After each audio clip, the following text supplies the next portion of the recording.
The automatic doors slid open as Raymond Dandridge stepped into the departure terminal at Hartsfield-Jackson Atlanta International Airport, and a plain black leather briefcase swinging gently at his side. No fanfare, no security entourage, no visible badge.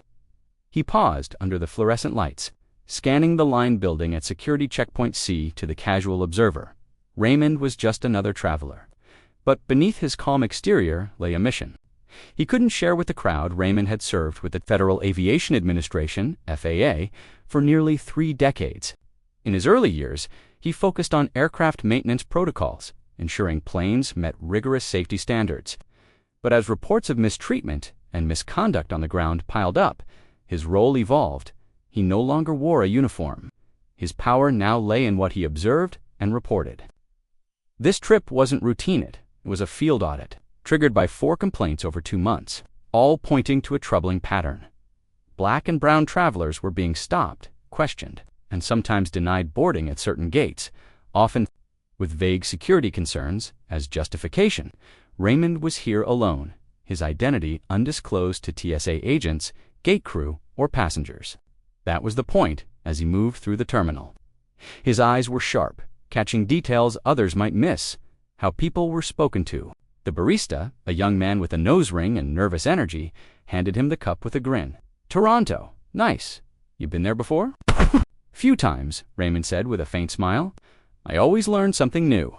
It wasn't a lie. Toronto was a favorite city for inspections, with straightforward processes and good people. But today, his focus was on Gate C-14. The corridor buzzed with airport announcements. Asterisk. Final boarding call for Flight 8802 to Montreal. Passengers, please report to Gate A2 immediately. Raymond didn't rush. He had time. He noted the gate. Agents he passed their expressions, their body language with different travelers. Some offered polite smiles. Others barely looked up. When he reached Gate C-14, the area was moderately busy. A mother balanced a baby on her hip while scrolling her phone. A man in a sharp suit argued quietly on Bluetooth. The air carried the faint scent of pretzels and carpet cleaner. At the counter stood a woman with platinum blonde hair and narrow glasses, typing rapidly. Her brows were drawn tight as she scanned passenger records. Raymond stepped forward, passport in hand. "Good afternoon," he said politely, checking in for the Toronto flight. She didn't look up. "Passport." He handed it over. She flipped it open, staring at it longer than necessary. Her fingers hesitated on the page, then her eyes flicked up to him. "You sure this is yours?" Raymond blinked, confused but composed. "Yes." "This doesn't look right," she muttered, more to herself than to him. Raymond stayed silent, waiting. This wasn't new, but he hadn't even spoken 2 sentences before suspicion landed on him like a weight. She turned the passport over. Again, furrowed her brow, and let out a small scoff. "What's your purpose for visiting Canada?" "Transportation." It was vague but accurate, preserving his cover. Her fingers tapped the desk. "I'm going to need to verify this," she said flatly. Stepped to the side. He watched as she dove back into the system, shaking her head. He caught the glance she shot the passenger behind him, a look that said, asterisk, "Can you believe this guy?" That's when he knew this wasn't going to be just another report, being watched not just by the man she'd brushed off, but by several sets of eyes in the boarding area. Some were curious, others cautious. People notice things, even if they pretend not to. Calm, patience, observation, restraint, that was the job. But even for someone with his experience, there were limits. Stephanie tapped furiously at her keyboard, muttering under her breath. The next passenger, a white man in his 30s wearing a Harvard hoodie, stepped up. "Passport," she said. He handed it over. "You're all set, Mr. Riley. Enjoy your flight." He nodded and moved on. Raymond took a slow breath. Another passenger stepped up, then another, each processed faster than he had. Each greeted with a smile or a simple question or nothing at all. After 5 minutes, he approached again. "Excuse me, I just wanted to check, has my document been verified?" Stephanie didn't look at him. Still reviewing, she said, "Typing." Then, as if annoyed by his presence, she sighed loudly, drawing a few glances. "Sir," she said, finally meeting his eyes, "I'm going to ask you again. Are you sure this is your passport?" Raymond met her stare. "Yes, I am. Because this photo doesn't look like you. A woman seated nearby glanced up, frowning slightly at the passport in Stephanie's hand but saying nothing. It's a current passport, Raymond said. Issued last year. Where were you born? Stephanie asked abruptly. Baltimore, she squinted. And your middle name Lorenzo, she typed again, her eyes narrowing. Could respond. She grabbed the passport by the edge and tore it in half. A sharp gasp came from someone behind him. Another voice whispered, "No way." Raymond didn't move. The torn pieces lay on the counter like trash. Stephanie crossed her arms as if she'd solved a minor inconvenience. You'll need to wait for airport security, she said.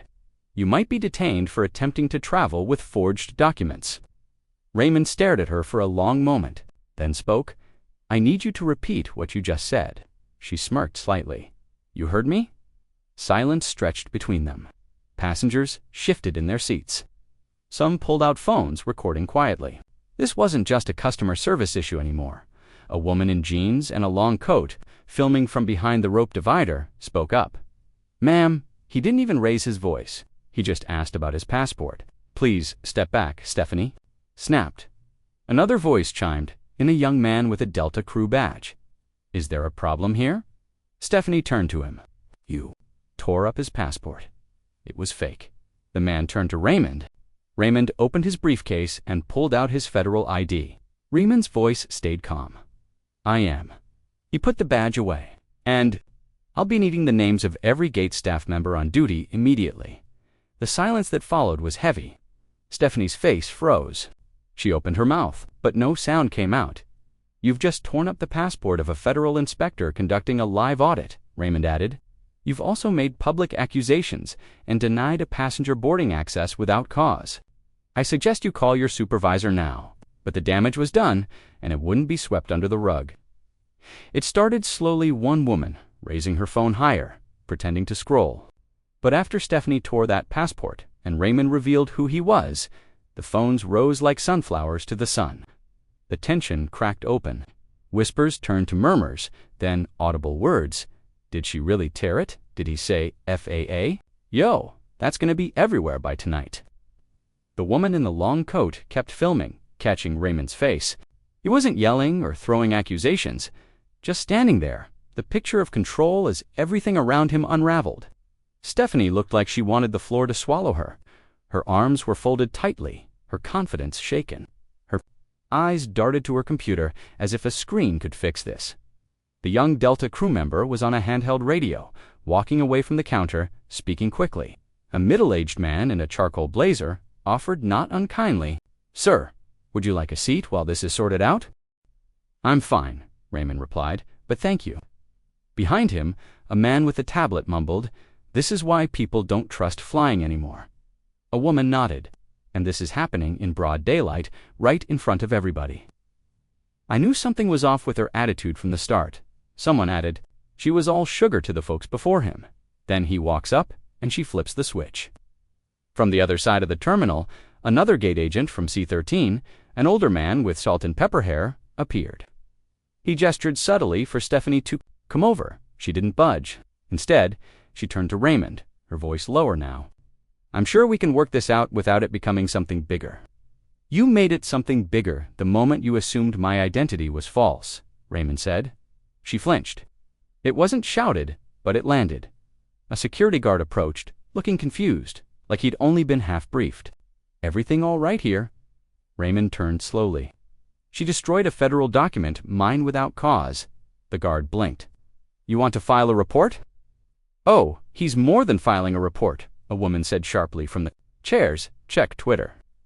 It's already out there, another passenger added, waving his phone. I posted it 2 minutes ago. Got 300 views already, and it's climbing. Stephanie turned to the guard. He refused to comply with document verification protocol. Raymond interrupted calmly. I handed you a valid, active U.S. passport. I answered your questions. I stood aside when asked. The video footage will show that. He gestured to the ceiling. There are cameras right above us. The guard looked up, his hand going to the mic on his shoulder. Dispatch. Need to confirm surveillance availability at Gate C-14. Possible federal matter. A new voice cut in. A woman in a navy blazer. heels clicking on the tile, carrying a clipboard and a badge-reading zone supervisor. "Miss Wilcox," she said firmly, "please come with me." Stephanie hesitated, then followed. The supervisor turned to Raymond. "Sir, may I speak with you privately?" Raymond nodded. "Of course." They walked toward a hallway near the jet bridge, away from the eyes and phones, but the ripple through the waiting area didn't stop. Phones stayed up, voices exchanged, theories, some angry, some incredulous, some stunned. "Man, they picked the wrong guy today. And he didn't even raise his voice." "Nope, and he's got receipts." Outside that hallway, the story was growing legs, and the internet wasn't waiting for an official statement. In a small room meant for quick interviews, the air was cold, not just from the humming vent, but from the tone of carefully chosen words. Raymond sat across from the zone supervisor, Nicole Morales, whose badge confirmed her name. The room had a bolted-down table, a mounted camera, and dull beige walls worn by years of tense conversations. Nicole closed the door softly and sat. "I'm Nicole Morales," she began. "I just want to make sure we get everything on the record properly, Mr. Dandridge." "Raymond Dandridge," he replied. She clicked her pen. "Are you with the FAA?" He reached into his briefcase, pulled out his credentials, and handed them over. Her eyes scanned the gold seal, the photo, the ID number. She stiffened. "You're doing an inspection?"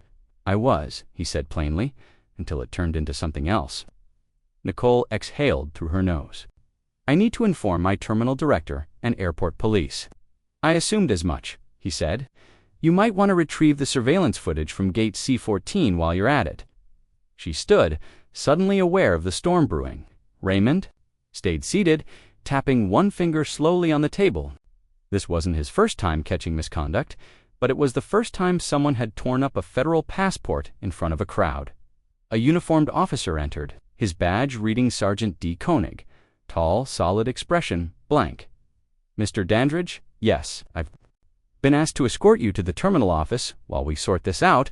Raymond gave a tight smile. "Am I being detained, Koenig?" Koenig paused. "No, sir.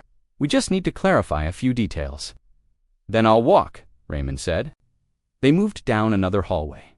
Raymond, flanked by Nicole and Koenig, toward the security wing. Nicole's phone buzzed with notifications. She was already behind the story's pace. The terminal office was crowded.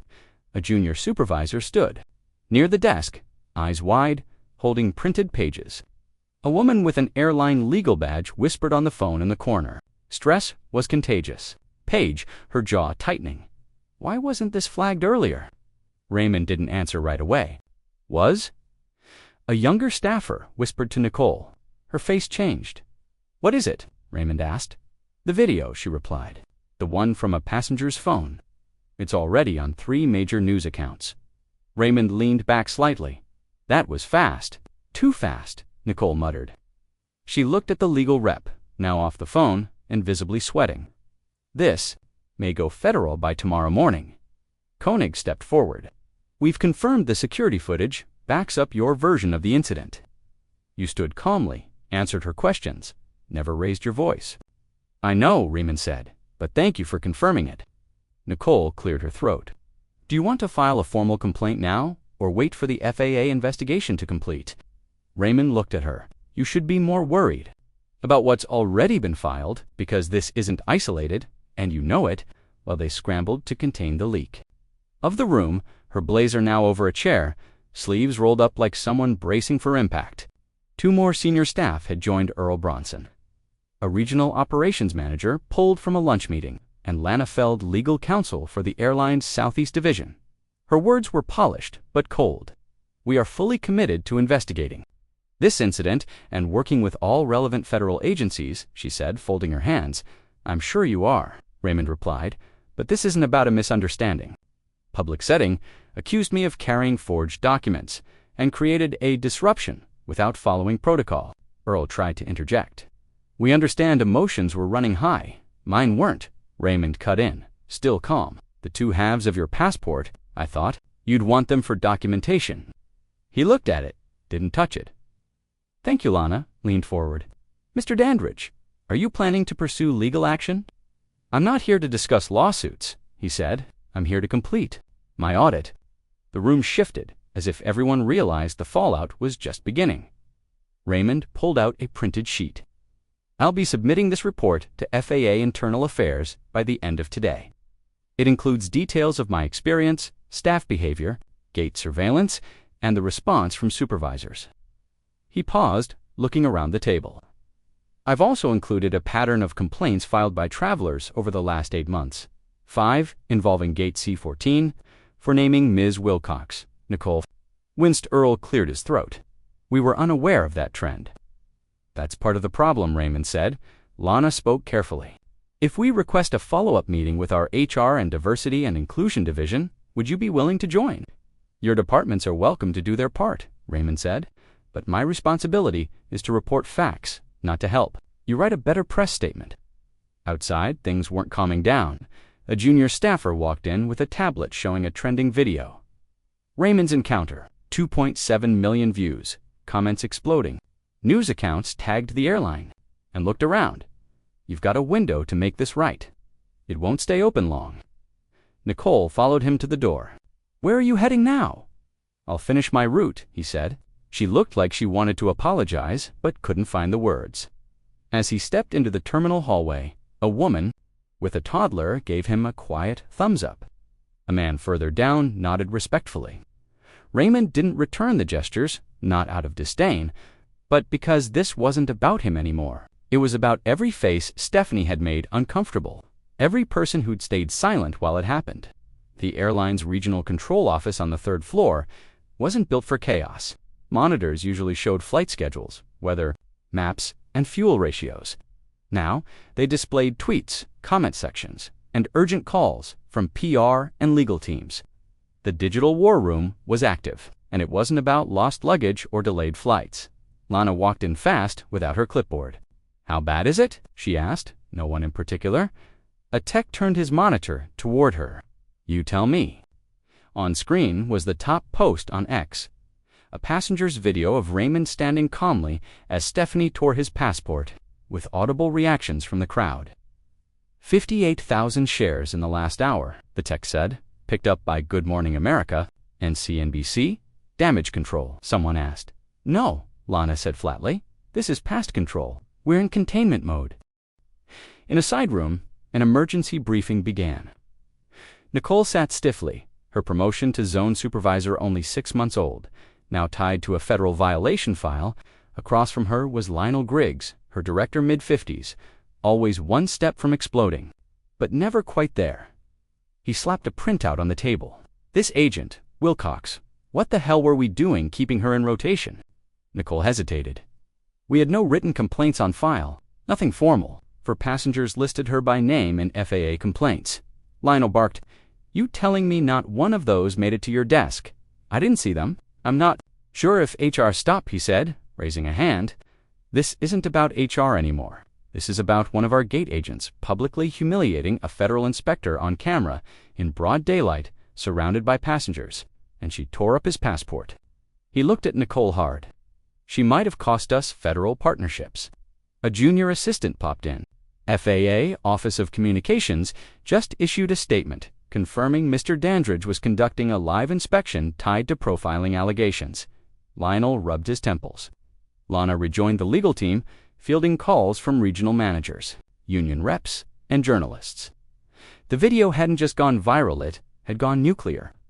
"I just got off with CBC Toronto," she said. "They're asking why a black federal agent couldn't board a flight to Canada without being accused of fraud." Lana gave a cold smile. "They know the answer. They just want us to say it out loud." "Has Wilcox been removed from all assignments?" Lana asked. Nicole answered, "She's on administrative leave. We took her badge an hour ago." "Not good enough," Lana said. "We need a public-facing decision by 5 p.m. and internal guidance on what we tell other agents if this spreads to other airports," a supervisor interrupted. "It already has. Someone posted an old clip from LAX of a similar situation. Guess who the agent was?" Lana blinked. "You're joking." "Nope. Wilcox worked LAX before transferring last year. She had a rep." The PR officer looked up. "We've got 6 hours before we're trending again on the evening news. What's the message?" Lana hesitated, then said, "Tell them the agent has been removed. We're cooperating with federal investigators, and we're reviewing all internal procedures relating to identity verification and gate conduct. Should we apologize? Not yet. If the FAA drops that audit report this week, we'll need to apologize for a lot more. But Raymond's report wasn't the real problem anymore. It was what it would inspire next. By 2:17 p.m., the clip of Stephanie tearing Raymond's passport had been reposted over 100,000 times. The raw footage, no editing, no commentary, showed a man standing quietly as his identity was questioned in front of a crowd. It wasn't just travel bloggers or civil rights pages sharing it. CNN posted a still with the caption, *FAA, Inspector, accused of forgery by airline staff during routine audit, MSNBC, CBC, and Al Jazeera ran it in their feeds. People weren't just reacting, they were outraged. I've flown through that terminal. I know that look agents give when they've already decided who you are. Imagine tearing up a federal document on camera and acting like you've got nothing to answer for. This is why people stop trusting systems. Raymond's name trended within an hour. His photo, pulled from a past aviation safety conference, appeared beside headlines like Wrong Man, Wrong Move, and FAA Undercover Inspector humiliated at Gate C-14. But it wasn't just sympathy, it was validation. Flyers began posting their own stories 2 years ago. She stopped me because I looked nervous. I was late for my mother's funeral. She asked my 12-year-old son if he really packed his own bag. Who does that? I knew her face the moment I saw the video. This wasn't one incident, it was a pattern. And now, with it on tape, people were less willing to doubt what others had endured. In the FAA's DC Communications office, phones rang off the hook. Internal Affairs had Raymond's preliminary summary, but Director Wanda Kim knew this case was different. She stood with her team, reviewing the timeline on a monitor. So he didn't reveal himself until after security took him aside. Nope. An aide replied, stayed in character until she doubled down. Only showed ID when it was clear she'd made a serious error. Crowd was completely on his side. No aggressive behavior on his part. Video backs it up. Wanda nodded. He did exactly what we trained him to do. Quiet observation, document, verify. Let them show you who they are. She turned to her assistant. Have we pulled Wilcox's employee history? We did. It's not pretty. 2 internal reports closed without review, both from her time at LAX, complaints about aggressive behavior and personal bias. Nothing escalated until now. Wanda closed her laptop. Tell legal to prepare a statement. FAA will cooperate with all reviews, but will also issue a recommendation on staff conduct for gate personnel on federal contracts. In Atlanta, Stephanie sat in a conference room far from Gate C-14. Her badge was deactivated, her phone flooded with screenshots, memes, and brutal comments. Imagine being this confident and this wrong. Asterisk, she thought she could talk down to him. She didn't know he wrote the rulebook. Asterisk, her hands trembled as she scrolled. She didn't recognize this version of herself, but maybe she'd never had to face it. No manager had pulled her aside. No one had pushed back. Until today. Nicole stepped in, arms folded, face unreadable. Stephanie didn't speak. Nicole sat. Across from her, you're going to be contacted by the FAA within 48 hours for questioning, a written statement, and likely a full inquiry into your history here and in Los Angeles. Stephanie's voice was small. I didn't know. That's the problem, Nicole said, standing. The story had escaped the terminal walls. No one could unsee what they saw or unlearn what they'd learned. 2 days later, Raymond sat in his DC office, nothing flashy, just a desk, a window facing the parking lot, and shelves of binders older than some new hires. He reviewed his 34-page incident report, every detail timed to the minute. His phone buzzed, a message from FAA Internal Affairs. Asterisk Serrano office confirms 3 similar complaints at Pearson over past year. Same airline, similar behavior. Asterisk, he didn't respond, just leaned back, rubbed his temples, and exhaled. He'd known this wasn't isolated to one airport. You don't get a pattern like this from a single bad hire. Stephanie was the match. But the gasoline had been leaking for years. In a virtual meeting with Wanda Kim and regional inspectors, faces showed fatigue bags under eyes, furrowed brows, jaws set. Like bricks? Wanda got to the point. We've begun compiling identity-based complaints from the top 10 busiest domestic airports, not just racial profiling. Everything: age, language barriers, perceived immigration status. It's a mess. Jeremy Aguilar from Phoenix spoke. I had 2 travelers last month stopped at boarding because they spoke too softly. Agent claimed they were evasive. Turns out they were both deaf. Wanda turned to Raymond. Your report is the foundation for a broader compliance review. Congress is paying attention now. I'm not interested in headlines, Raymond said. I want these procedures fixed. You may get both, Wanda replied. The Office of Civil Rights wants in on the findings. Jeremy muttered. They should have been in years ago. The meeting stretched another half hour. Raymond left with 7 follow-up tasks and a dozen more incidents to review. It felt like climbing uphill with a broken shoe, but momentum had shifted not from a dramatic speech or viral campaign, but because someone caught the system doing what so many had claimed for years. In Atlanta, Gate C-14 had changed to new. Cameras hung above the counter-extra angles, higher resolution. Agents were ordered to complete updated training within 72 hours. Supervisors had to file weekly incident logs for FAA review. It wasn't a revolution, but it was movement. Denise Trammell, a 15-year veteran agent, noticed the difference. There. Walking softer now, she told a coworker while scanning boarding passes. Funny how quiet people get when somebody important gets treated the way we get treated all the time. Her coworker, Rico, looked over. You ever have her, Wilcox? Denise nodded. Worked next to her twice. You could feel it like the rules changed depending on who walked up. Why didn't anybody say anything? Denise met his eyes. Who would have listened? The airline's legal department launched an internal audit of gate agent records over 5 years. Several employees were flagged for excessive passenger conflicts, one in Miami, quietly transferred after altercations. Another in Dallas, consistently, targeting young men with dual citizenships. They hadn't made headlines yet, but their days were likely numbered. Raymond received an email from a former agent. Asterisk subject. Wish I'd said something when I had the chance. Asterisk the body read. Asterisk, I worked next to her for 6 months. You were right to write it all down. Thank you. Asterisk, he saved it in a folder labeled Testimonies. What mattered now wasn't what had happened, it was what people were finally willing to say out loud. A week later, Raymond stood at a podium in a D.C. conference room addressing transportation executives, FAA, investigators, and civil rights observers. It wasn't meant to be a press event, but reporters showed up. The story had grown larger than anyone expected. He adjusted the microphone. I wasn't trying to make an example out of anyone, he began, voice calm but direct. I was doing what I've done for nearly 30 years, quietly observing the systems that hold up public safety and, occasionally, public trust. He paused.